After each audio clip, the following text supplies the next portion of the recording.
Hello everyone, स्वागत है आप सभी का मेरे यूट्यूब चैनल पे। मेरा नाम है सुनील और आप देख रहे हैं stock market A to Z channel. Guys, तो आज हम बात करने वाले हैं वेटेज के बारे में।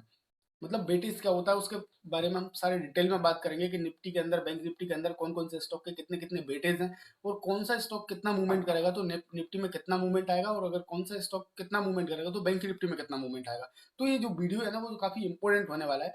इंपॉर्टेंट इसलिए क्योंकि अगर हम ऑप्शन बाइंग में काम कर रहे हैं, अगर आप काम कर रहे हो या मैं काम कर रहा हूँ, कोई भी काम कर रहा है, तो ये वाला जो वीडियो है, ये वाला टॉपिक जो है ना, हर इंसान के लिए काफी इंपॉर्टेंट हो जाता है। क्यों? क्योंकि हम हैं ऑप्शन बायर, और ऑप्शन बायर को हमेशा चाहिए होता है मूवमेंट। तो मूवमेंट कब आएगा ये सारा कुछ हम पता कर सकते हैं कंपोनेंट से ही। जब भी हमारे कोई स्टॉक में मूवमेंट आएगा तो हमारी इंडेक्स में एक तरफा मूवमेंट आता है। उसका रीजन बस यही है कि क्योंकि हम देखते हैं, ओनली जो चार्ट देखते हैं, हम क्या करते हैं, इंडेक्स का चार्ट देखते हैं। इंडेक्स का चार्ट देखने से हमको यही पता होता है कि भाई इंडेक्स ऊपर जा रहा है, नीचे जा रहा है, ऊपर जा रहा है, नीचे जा रहा है। पर अगर स्टॉक्स को भी हम साथ साथ वॉच करेंगे ना, तो हमारा जो प्रॉफिट, जो ट्रेडिंग है, वो काफी ज्यादा इंप्रूव हो जाएगी और प्रॉफिट के चांसेस भी काफी ज्यादा बढ़ जाते हैं।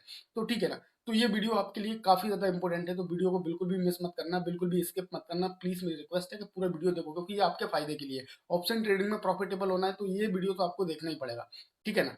तो शुरू हो जाइए जल्दी से अपनी पेपर पेन लेके, और चलिए स्क्रीन पे चलते हैं और जानते हैं कि एक्चुअल में जो कौन कौन से कंपोनेंट्स हैं जो हमारे लिए हो सकते हैं इंपॉर्टेंट। तो चलिए, अभी हम आ चुके हैं हमारी कंप्यूटर स्क्रीन पे, और कंप्यूटर स्क्रीन पे आने के बाद हम सबसे पहले बात करेंगे निफ्टी 50 के अंदर, कि निफ्टी 50 के अंदर कौन कौन से स्टॉक्स हैं जो हमारे लिए इंपॉर्टेंट हो सकते हैं और जिनकी वजह से निफ्टी 50 में बड़े बड़े मूवमेंट्स आ सकते हैं, या दिन के टाइम पे कि बैंक निफ्टी सॉरी दिन के टाइम पे निफ्टी कितना मूवमेंट कर सकता है। ठीक है ना। तो सबसे पहले अगर हम बात कर लेते हैं तो निफ्टी की बात करेंगे, तो निफ्टी का कंपोनेंट्स मैंने यहाँ पे लगा लिए हैं, अगर चाहो तो आप नोट डाउन भी कर सकते हो।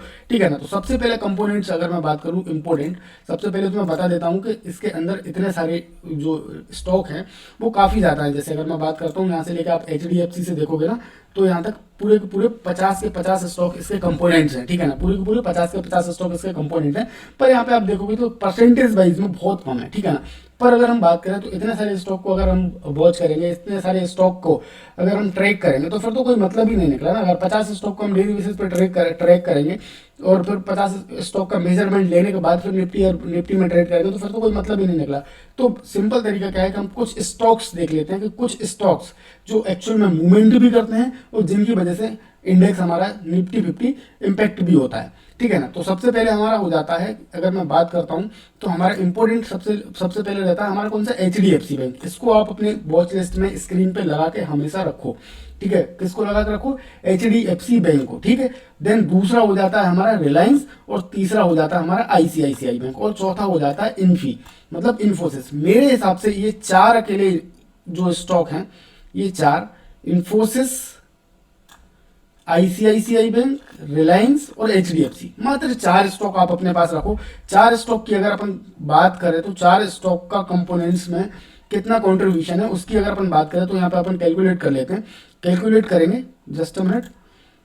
कैलकुलेट करो कितना, देखो अकेला HDFC बैंक का, अकेला किसका, HDFC बैंक का 13.26, कितना, 13.26, प्लस रिलायंस का 9.11, 9.11, प्लस ICICI बैंक का 7.42, 7.42, प्लस इन्फोसिस का 5.89, 5.89। तो ये परसेंटेज आप देखो कितना हो गया, 35%। ये चार स्टॉक अकेले कितने, 35% ये चार स्टॉक अकेले, HDFC, रिलायंस, ICICI और इन्फोसिस, ये चार जो स्टॉक हैं, चार स्टॉक बैंक निफ्टी का वेटेज रखते हैं 35%, मतलब 35 नहीं 36% आप बोल सकते हो, क्योंकि 0.68 है तो उसको पूरा एक मानेंगे, तो 36% का जो वेटेज है वो ओनली चार स्टॉक के अंदर है। जब भी आप निफ्टी के अंदर ट्रेड करने जाएंगे ना, तो आपको क्या करना है कि सबसे पहले अपने वॉच लिस्ट के अंदर, सबसे पहले वॉच लिस्ट के अंदर आपको क्या करना है कि अपने रिलायंस, HDFC बैंक और ICICI बैंक एंड इन्फोसिस के चार्ट को आपको जरूर से जरूर देख लेना है। उनके पूरे एनालिसिस आपके पास होने चाहिए, मतलब वीकली से लेके, डेली से लेके और इंटरडे तक के एनालिसिस आपके पास होने ही चाहिए, ये चार स्टॉक के, अगर आप निफ्टी के ऑप्शन में ट्रेड कर रहे हैं तो। इसका अगर आपके पास एनालिसिस होगा तो आप क्या देखेंगे कि जैसे मैं HDFC की बात करूं यहाँ पे, तो HDFC में सिंपल अगर मैं लॉजिक की बात करूं, इस जगह पे ही 15 मिनट का मैंने चार्ट ओपन करके रखा है। यहाँ पे आप देखो, अगर आप निफ्टी में ट्रेड कर रहे होते ना, निफ्टी में ट्रेड कर रहा हूँ, तो 1 मिनट रुको, मैं इसका डुप्लीकेट और ओपन कर लेता हूँ। ठीक है, 1 मिनट मैं आपको पूरा ही समझा देता हूँ। इस तरीके से आपको पूरा मार्केट में क्या, पूरे यूट्यूब पे कोई वीडियो में नहीं समझाएगा कि आप क्या कहना चाह रहा हूँ मैं यहाँ पे, ठीक है ना। और ये वीडियो आपको इतना इंपॉर्टेंट है कि आपको दूसरा कोई बता ही नहीं सकता, ठीक है। यहाँ पे अगर मैं बात करूँ तो मैं निफ्टी का चार्ट ओपन कर लेता हूँ। यहाँ पे निफ्टी का चार्ट ओपन करा, ये भी मैं 5 मिनट पे ले जाता हूँ, ठीक है, 5 मिनट पे ले जाता हूँ, जस्ट अ मिनट। ठीक है, 5 मिनट का चार्ट है, ये मैंने ओपन कर लिया है, निफ्टी का 5 मिनट का चार्ट, ठीक है। और यहाँ पे अगर मैं बात करता हूँ HDFC बैंक का, तो HDFC बैंक आप देखो तो यहाँ पे भी मैं 5 मिनट का चार्ट ओपन कर लेता हूँ। जिस तरीके से HDFC बैंक का चार्ट बना है ना, उसी तरीके से क्या हुआ है कि निफ्टी का चार्ट बना है। यहाँ पे आप देख सकते हो सिमिलर, इस तरीके से ऊपर गया, नीचे गया, फिर यहाँ से कवर हो रहा है, तो HDFC कवर हो रहा है, तो इसका मतलब है कि निफ्टी भी कवर हो रहा है। इसके अलावा ICICI बैंक देखो आप, ICICI बैंक देखो तो ICICI बैंक भी कवर हो रहा है, इसका मतलब है कि सीधी सी मार्केट कवर हो सकता है। इसके बाद रिलायंस देख लो, रिलायंस कवर हो रहा है, तो सीधी सी बात है कि मार्केट रिलायंस कवर कर रहा है, तो मार्केट भी कवर करेगा, ठीक है ना। अगर इन्फोसिस भी आपको यहाँ पे मिल जाता है, इन्फोसिस इसमें कहीं पे भी ऐड होगा, एक सेकंड पर से ऐड कर लेता हूँ, जस्ट अ मिनट। इन्फी,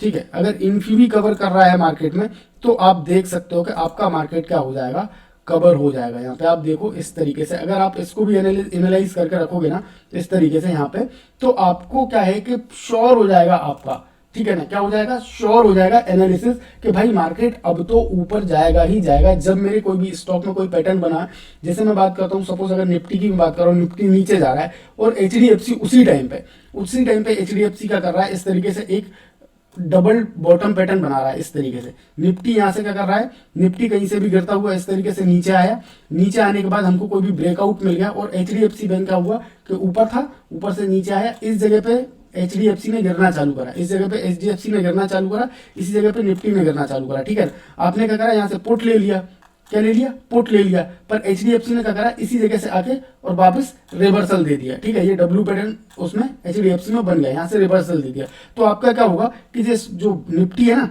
इस जगह से जाके निफ्टी है आपका SL खाते हुए वापस ऊपर चला जाएगा और आपको हो जाएगा नुकसान। तो हमेशा कंपोनेंट्स को आपको वॉच करना है। एक दो कंपोनेंट में अगर आप बात करूं, जैसे मैं रिलायंस की बात कर रहा हूँ, रिलायंस में अगर आपको निफ्टी में आप कॉल ले रहे हो ना, पुट ले रहा हो, उस टाइम पे रिलायंस में बुलिश पैटर्न बन रहा है, HDFC में बुलिश पैटर्न बन रहा है, बाकी ये दो साइडवेज हैं, या ऊपर है नीचे, कोई मैटर नहीं करता। पर अगर इनमें से दो स्टॉक बुलिश हैं और मतलब बाकी स्टॉक क्या साइडवेज हैं या रुके हुए हैं, तो अगर दो स्टॉक बुलिश हैं तब भी आपका जो क्या बोलते हैं अपना निफ्टी है ना, वो बुलिश जाएगा, ठीक है ना। उस टाइम पे आपको क्या करना है, पुट नहीं लेना है, ठीक है। और अगर आप कॉल साइड में हैं और आपको 2 से 3 स्टॉक में बुलिश मोमेंटम दिख रहा है, तो आप बिल्कुल श्योर होकर आप क्या करोगे, कॉल की साइड एंट्री लोगे, और कॉल की साइड एंट्री में आपको प्रॉफिट होगा ही होगा, डेफिनेटली प्रॉफिट होगा ही होगा। तो यहाँ पे यही हो जाता है, ठीक है ना। तो ये कंपोनेंट्स को आपको नजर रखना है ना। अगर पॉइंट्स में बात करूं तो पॉइंट्स में आप यहाँ पर सीधा सीधा एग्जांपल रख सकते हो। अगर HDFC बैंक 1 पॉइंट बढ़ेगा तो निफ्टी कितना 13.26 पॉइंट बढ़ जाएगा। अगर रिलायंस 1 पॉइंट बढ़ेगा तो निफ्टी कितना 9% बढ़ जाएगा। और अगर ICICI बैंक 1 पॉइंट बढ़ेगा तो निफ्टी कितना 7 पॉइंट अप जाएगा, ठीक है। अगर 5 पॉइंट इसी तरीके से ऊपर चला जाता तो 35 पॉइंट अकेला क्या ले जाएगा, HDFC ले जाएगा। अगर 10 पॉइंट रिलायंस ऊपर चला जाता तो 100 पॉइंट निफ्टी को ऊपर ले जाने की क्षमता रखता है, ठीक है ना। तो इस तरीके से आपका कुछ ये रहता है, इसमें कंट्रीब्यूशन इन शेयरों में रहता है, ठीक है। और इसी के साथ साथ अब बात कर लेते हैं बैंक निफ्टी की। बैंक निफ्टी के लिए मैं बात करूं तो बैंक निफ्टी के वेटेज आपको यहाँ पे दिख रहे होंगे, जस्ट अ मिनट में जूम आउट कर देता हूँ। बैंक निफ्टी के अगर मैं कंपोनेंट्स की बात करूं तो यहाँ पे आपको बैंक निफ्टी के कंपोनेंट दिख रहे हैं। इसमें सबसे ज्यादा बात करूं वेटेज है HDFC बैंक का। किसका, HDFC बैंक का कितना 30% के आसपास। दूसरा ICICI बैंक 22%। तो मतलब अगर मैं बात करूं तो ये दोनों बैंक अकेले मतलब 51 से 52% का वेटेज रखते हैं बैंक निफ्टी के अंदर। अब आप देख लो, अब आप दिन भर इंडेक्स के ही चार्ट देखते रहो, दिन भर इंडेक्स ही आप निहारते रहो, और ये दोनों स्टॉक क्या कर रहे हैं, नेगेटिव जा रहे हैं या साइडवेज हो रहे हैं, तो कुछ भी नहीं होना भाई। 50% का लेके बैठे हैं, कितना 52% का, मतलब 50% से भी ज्यादा का। मतलब अगर पूरी मेजोरिटी की अगर मैं बात करूं तो पूरी मेजोरिटी है इन लोगों के पास।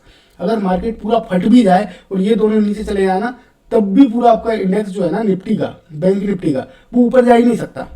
क्यों, क्योंकि 50-52% तो ये लोग लेके बैठे हैं। तो हमेशा जब भी याद रखो कि आप पहले अगर बैंक निफ्टी में ट्रेड लेने जा रहे हो ना, तो ध्यान ये रखना है कि बैंक निफ्टी में ट्रेड लेने से पहले ना, पहले आपको क्या करना है, HDFC बैंक खोल के देखनी है, ठीक है, HDFC बैंक खोल के देखनी है इस तरीके से, और वहां पे आपको सबसे पहले एनालाइज करना है कि आपको भैया HDFC बैंक क्या कर सकता है। HDFC बैंक का यहाँ पे अगर मैं बात करूँ तो ये सपोर्ट एरिया है, क्यों, क्योंकि ये डे लो है इसका। तो यहाँ पे आपको क्या करना है कि HDFC बैंक आप यहाँ पे अगर आएगी ना, इस जगह पे HDFC बैंक आएगी तो यहाँ से बाउंस बैक करेगी यहाँ पे, जैसे कि यहाँ आया, यहाँ से बाउंस बैक करेगी। अगर इस जगह पे आप निफ्टी का बैंक निफ्टी का चार्ट देख रहे होते हैं ना, यहाँ पे देखो बैंक निफ्टी का चार्ट खोलते हैं, अगर इस जगह पे बैंक निफ्टी का चार्ट खोल रहे होते और यहाँ पे आप क्या कर रहे होते, देखो बैंक निफ्टी में यहाँ पे क्या हुआ है, just a minute, bank Nifty में क्या हुआ है, इसने डे लो ब्रेक नहीं किया है, ठीक है, इसने डे लो ब्रेक नहीं किया है। इस जगह पे आप क्या कर रहे होते, आपका दिमाग क्या चल रहा होता है कि इस जगह पे और ज्यादा नीचे जाएगा बैंक निफ्टी, इस जगह पे और नीचे जाएगा बैंक निफ्टी, ठीक है। तो यहाँ पे क्या करते, इस ब्रेकआउट के बाद आप क्या करते, सेल कर देते और फिर धड़ से आपका स्टॉप लॉस उड़ जाता। रीजन सिंपल था, रीजन सिंपल क्या था कि HDFC बैंक ने इसी जगह पे अपने डे लो को क्या करा है, सपोर्ट लिया है, सपोर्ट लेके सीधा बम से निकल गया। उसी टाइप से अगर मैं इसकी बात करूं अपनी ICICI बैंक की, तो ICICI बैंक देखो फिर से क्या कर रहा है, ट्रेंड लाइन फॉलो कर रहा है, ट्रेंड लाइन फॉलो कर रहा है इस तरीके से, और ऊपर की साइड जा रहा है इस तरीके से, ट्रेंड लाइन फॉलो कर रहा है।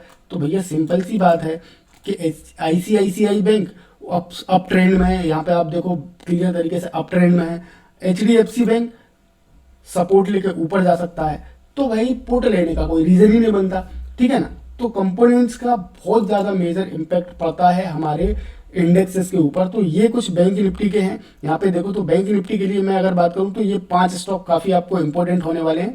5 स्टॉक की अगर मैं बात करता हूँ तो कौन कौन से 5 स्टॉक हैं, HDFC bank, ICICI bank, Kotak bank, axis bank और अपना स्टेट बैंक। ये पांचों के पांचों मतलब पूरा 100% ही आप मान लो, 100% ही। पर ये क्या है, ये 6% और फलाना ढिकाना ये सब मायने नहीं रखाते हैं।